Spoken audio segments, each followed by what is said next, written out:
Prédication avec le révérend pasteur Aimé Prudence Djido de l'église évangélique des Assemblées de Dieu Temple Philadelphie de Agla à Clomé, la proclamation fidèle avec précision éclatée de la parole de Dieu. Détourne-toi de la mauvaise foi, détourne-toi du mensonge, du vol, de la paresse, détourne-toi de la fornication, de l'adultère, détourne-toi de tout ce qui ne glorifie pas Dieu. Parce que si nous avons un Dieu saint, nous devons être saints. Nous devons marcher cette année dans la sanctification. Et c'est en ce moment seulement que Dieu, il a promis nous exaucer des cieux. Prenez alors le rendez-vous sur la télé évangélique tous les lundis à 20h30 et les mercredis à 10h30. Prédication avec le révérend pasteur Aimé Prudence Djido. La vérité de la parole qui pénètre l'esprit pour toucher le cœur. Isaïe, son chapitre 40, le verset 27 jusqu'au verset 31.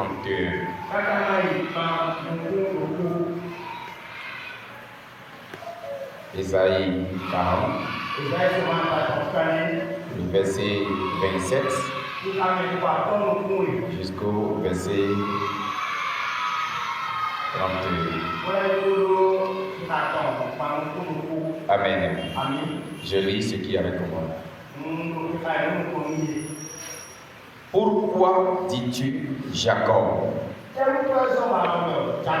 Pourquoi dis-tu Israël? Ma destinée est cachée devant l'Éternel. Mon droit passe inaperçu devant mon Dieu. Ne le sais-tu pas? Ne l'as-tu pas appris? C'est le Dieu d'éternité, l'Éternel, qui a créé les extrémités de la terre. Il ne se fatigue point, il ne se lasse point. On ne peut sonder son intelligence. Il donne la force à celui qui est fatigué et il augmente la vigueur de celui qui tombe en défaillance. Les adolescents se fatiguent et se lassent,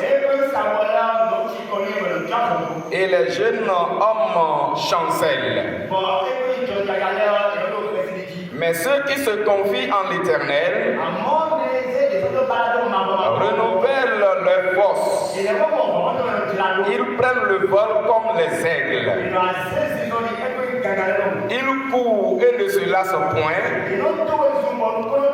Ils marchent et ne se fatiguent point. Solitaire mais pas seul. Voilà, solitaire mais pas seul. La vie nous réserve des surprises agréables et désagréables. Et toutes les fois que Dieu nous fait grâce de voir les jours, nous rencontrons des événements qui peuvent nous donner la joie ou des événements qui peuvent nous faire pleurer.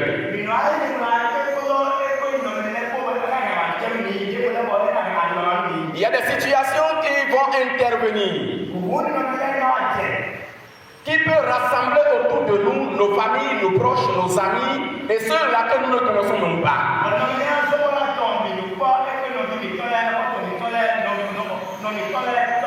C'est ainsi, il y a d'autres qui vont se passer sur nous au point où nous allons nous retrouver seuls. Et ceux qui étaient avec nous hier, nous allons les manquer. Et même si nous sollicitons leur aide, l'incapacité d'intervenir les comble. Et il pouvait dire, je ne peux pas. Ou d'autres même vont garder le silence. D'autres même vont exprimer leur déception et vont même te dire, laisse-moi en paix, ne me dérange pas.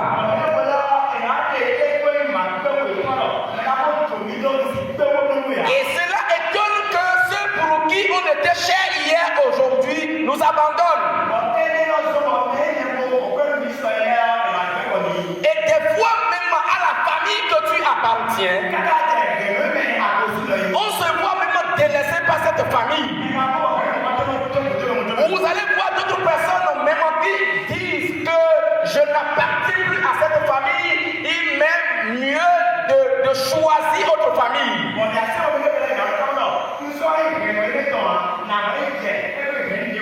Et en tout ceci, on se voit solitaire.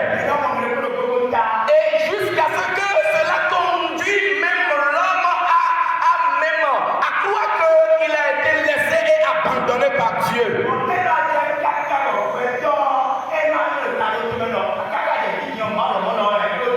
Parce que pendant ces moments, on implore le secours de Dieu.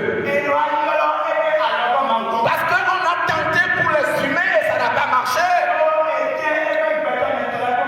On veut maintenant espérer à Dieu. Et pas pendant qu'on se bat pour chercher ou pendant qu'on cherche voies et moyens pour atteindre Dieu, cela semble même que Dieu aussi se retire de nous. Ou peut-être on peut à la fin tirer comme conclusion, Dieu aussi m'a abandonné. C'est le cas d'Israël qui a commencé à douter de la présence de Dieu, qui est rentré dans un tournant de la vie où les choses ont changé, où Dieu qui a été le Dieu de la provision hier a cessé de donner, où Dieu qui a été là secours hier a cessé de secourir, où Dieu qui hier étendait sa main pour faire taire au guerre ou au combat, Dieu s'est retiré.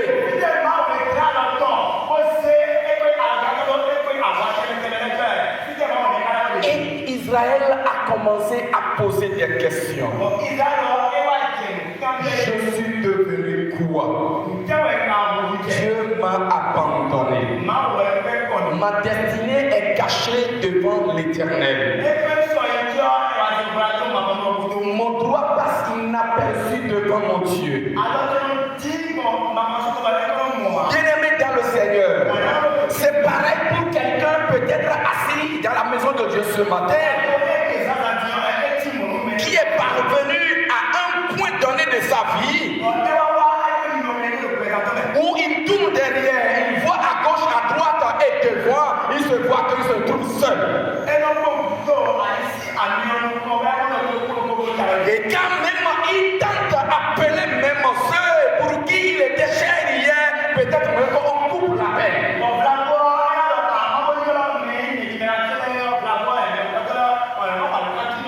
S'il même tente à aller surprendre d'autres à la maison, on lui dit mais pourquoi je ne t'ai pas donné le programme, tu es venu me voir, je suis pris.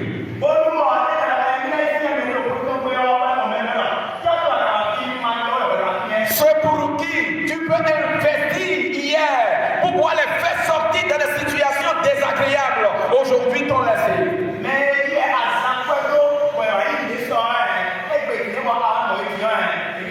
Ceux avec qui tu pouvais mettre la main dans les mêmes plats et bien manger, aujourd'hui tu es devenu seul.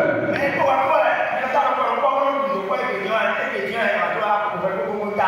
même pendant cette situation, tu as cherché la face de Dieu. Et peut-être que comme tu n'as pas encore donné un mot, tu as peut-être tiré la dernière conclusion comme Dieu aussi t'a oublié.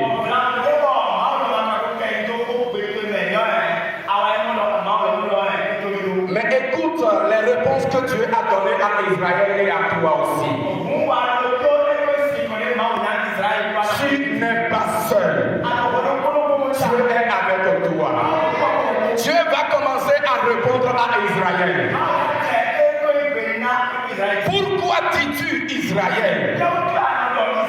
Pourquoi dis-tu que ma destinée est cachée devant l'Éternel? Pourquoi dis-tu mon droit passe inaperçu devant mon Dieu? Pourquoi toi aussi tu dis que devant Dieu. Bien-aimé dans le Seigneur, si tu n'as pas répondu maintenant, cela ne veut pas dire que Dieu ne répondra pas. Si tu n'es pas intervenu maintenant, cela ne veut pas dire qu'il ne va pas intervenir.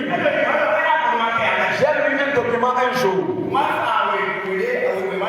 Pendant que, en ces temps-là, c'était comme le désert pour moi. Et je priais, c'était comme si Dieu aussi a fermé ses oreilles de m'entendre. Et j'ai pris mon portable pour écouter les messages audio de Rick Warren.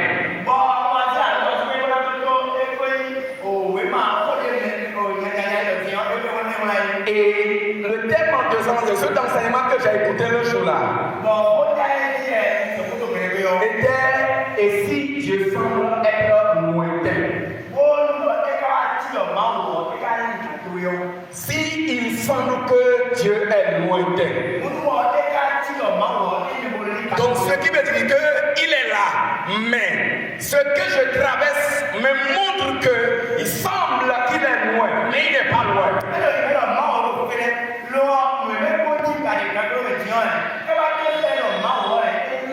Bien-aimé dans le Seigneur, jusqu'aujourd'hui, Dieu n'a pas changé de son attribut, de sa présence. Il est toujours omniprésent. Il est omniscient. Il contrôle tout. Tout ce qui se déroule sous ses yeux. Tout ce qui se passe sur toi. Dieu est au contrôle de tout. Il sait quand ça a commencé. Il sait comment ça a commencé. Et ce que je vais te dire comme une bonne nouvelle, il sait quand ça finira.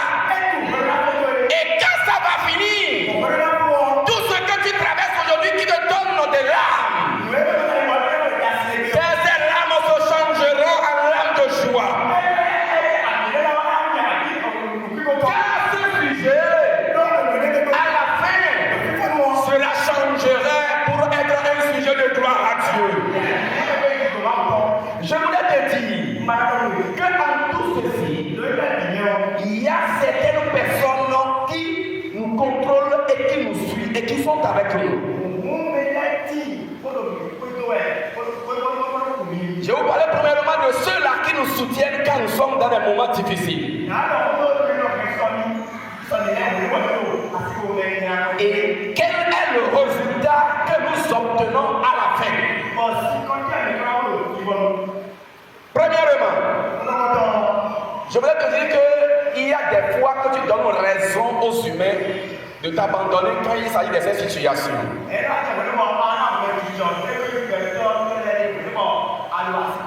La fois dernière, je suis en train de traverser une situation qui veut m'amener à prendre une décision. La semaine qui est en train de finir, nous avions passé un moment de consécration.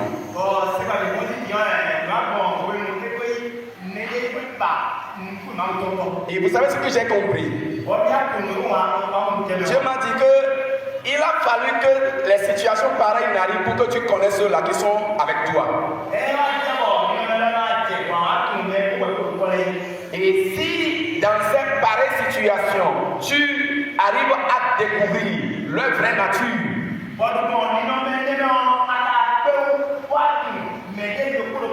c'est pour te dire que il y a certaines choses dans lesquelles tu n'auras pas besoin forcément des hommes avant de réussir.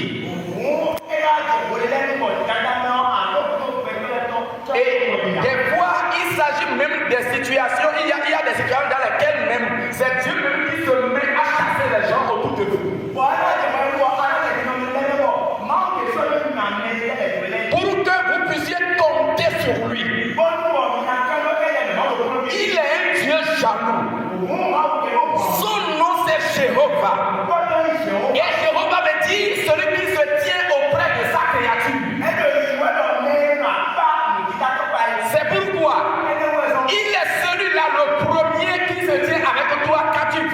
situation. Alléluia. Deuxième personne. Nous lisons dans le livre de Matthieu 8, le verset 20. Il dit, et je serai avec vous jusqu'à la fin du monde. C'est pendant que Jésus voulait quitter ses disciples. Et connaissant les situations de la vie, et ayant vécu tout ce que les sacrificateurs ont fait de leur maître,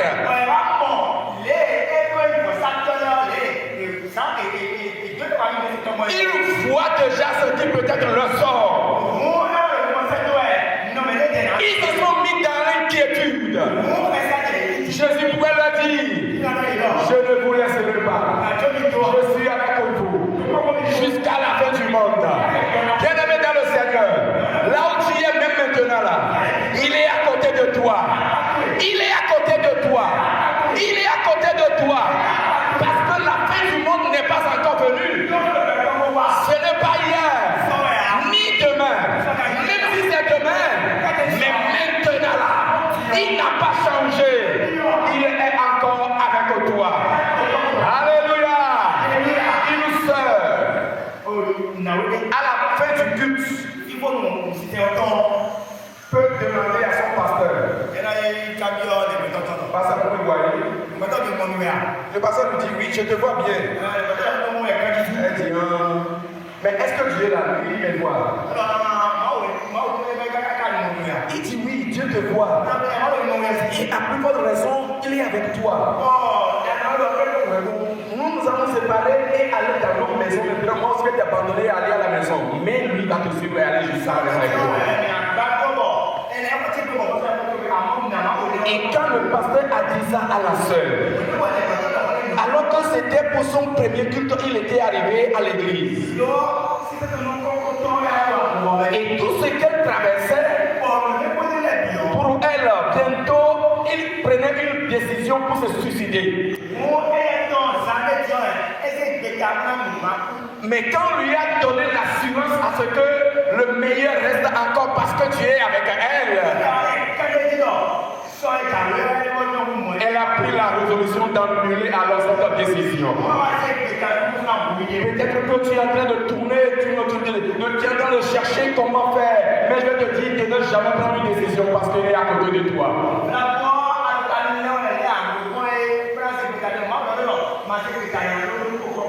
Il a dit, j'ai vaincu le monde. Son nom c'est Jésus. Ah, avec ce nom, tout genou fléchit. Avec ce nom, toutes les barrières s'ouvrent pour sa gloire. Il est avec toi. Troisième personne. Dans le livre de Jean 14, le verset 18, la Bible nous dit, je ne vous laisserai pas orphelins. S'il y a des orphelins ici, et quand il s'agit de situations, tu pouvais dire, si c'était mon papa qui vivait, si c'était ma maman qui vivait, je voudrais te rassurer ce matin. Jésus promet qu'il est avec toi. En esprit, il est avec nous. Il a dit, je vous enverrai un autre consolateur. Le Saint-Esprit. Il viendra rester en vous et il sera avec vous. Il sait que dans le moment difficile, tu auras besoin de quelqu'un qui va te consoler. C'est pourquoi il a su bien l'envoyer. Et le consolateur est avec toi. Alléluia. Quatrième personne. Dans le livre de 2 Rois, son chapitre 6, le verset 16. Pendant que 2 hommes en se sont montés sur la montagne, voilà le peuple adverse qui était avec une grande armée forte.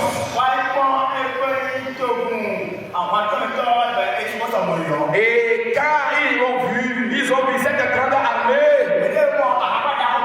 son associé a commencé à avoir peur.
debout.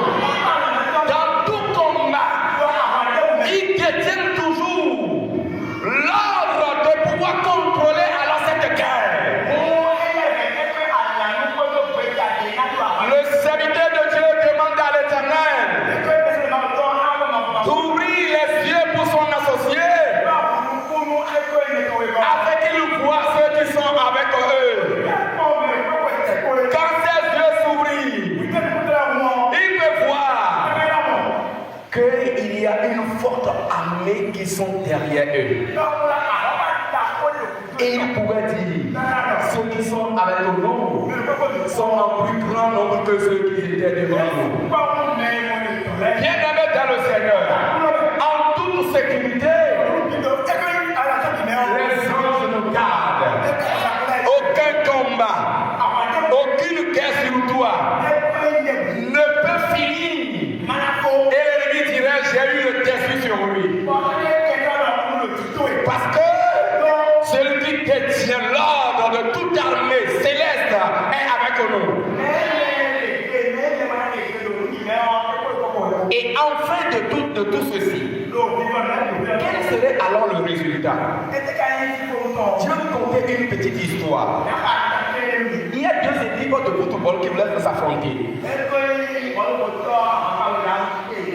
Et une équipe va quitter chez lui et aller ailleurs et aller jouer et aller contre alors à son adversaire plutôt.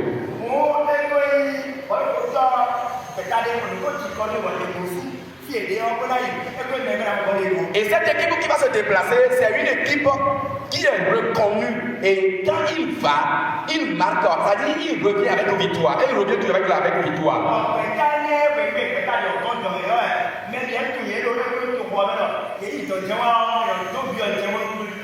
Et la distance pour le voyage était si importante au point où il ne peut se déplacer avec beaucoup de personnes pour aller les supporter.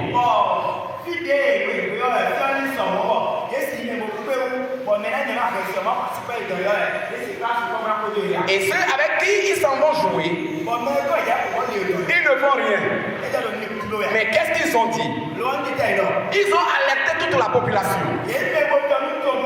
pour dire en ce jour-là que tout le monde envahissait alors le terrain.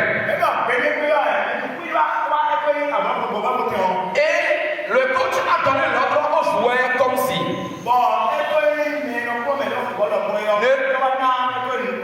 ne regardez pas leur manière de feinter, de dribbler, non. Tirez seulement en l'air. Et ils ont donné l'ordre à la population. Quand nos amis vont tirer même en l'air là, acclamez fort pour dire bravo, bien joué, bien joué. Quand l'équipe va arriver, c'est qui va venir, l'équipe meilleure, qui est qualifiée, qui va venir. Quand même ils vont dribbler et tirer bien là, crier sur eux, oh, vous n'avez rien fait.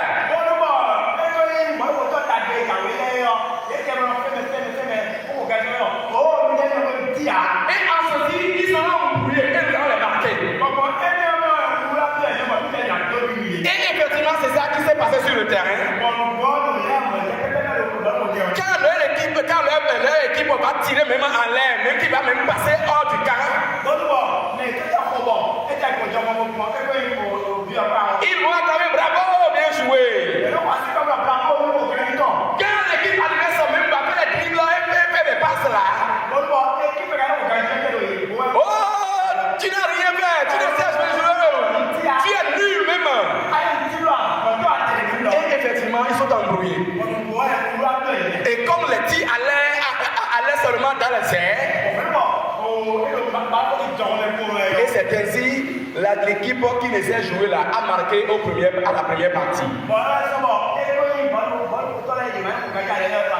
Ils sont allés alors au mi-temps.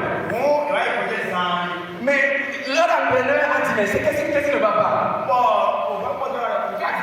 Ils sont embrouillés. Ils sont troublés. Ils ont perdu le fil. Ils ont essayé de chercher encore d'autres techniques pour revenir encore. Vous voyez déjà la vigueur qui serait alors dans cette équipe-là qui a gagné, non? Quand ils sont revenus encore, le scénario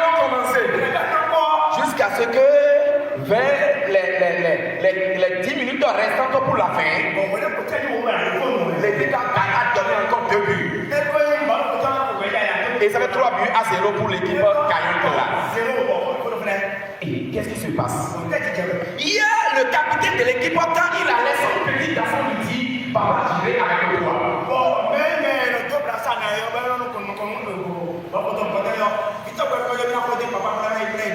Et ce papa l'a amené. Pendant que tout ceci se passait, le jeune garçon se tient de l'autre côté. Il chante victoire, la victoire nous appartient. Victoire, la victoire nous appartient. Et un vieux de la population vient lui dire, toi là tu es encore parce que tu avais déjà, on a gagné l'équipe avec 3 buts à 0. Et tu dis que victoire, la victoire va venir encore. Oui, il reste quelques minutes.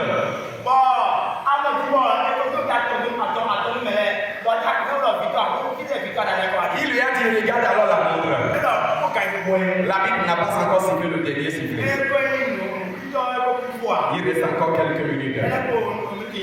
Donc la victoire n'est pas encore. Et d'ailleurs, maintenant, ce que tu vois sur le terrain, ce n'est pas eux-mêmes qui sont les vraies équipes. La vraie équipe va descendre tout à l'heure. Et tout va changer. Et peu de temps après, il fait signe à son papa et il tire son doigt vers le haut. Et son papa regarde en haut. Il dit, le secours viendra de l'Éternel. Et quelque temps après, le jeu est changé. Premier but, deuxième but. Et l'enfant commence à dire toujours victoire. Regarde le vieux. Victoire, la victoire nous appartient. Et quelque temps après, le troisième but est venu. Ah, qu'est-ce qui se passe? Et il restait alors quelques secondes pour siffler la fin. Pendant que l'arbitre se préparait pour donner son dernier coup de sifflet, voilà le quatrième but qui était tombé dedans. Alléluia! Bien-aimé dans le Seigneur, qu'est-ce que je veux te dire? Celui qui siffle le dernier sifflet, c'est Jésus. Quand le dernier sifflet n'est pas encore donné,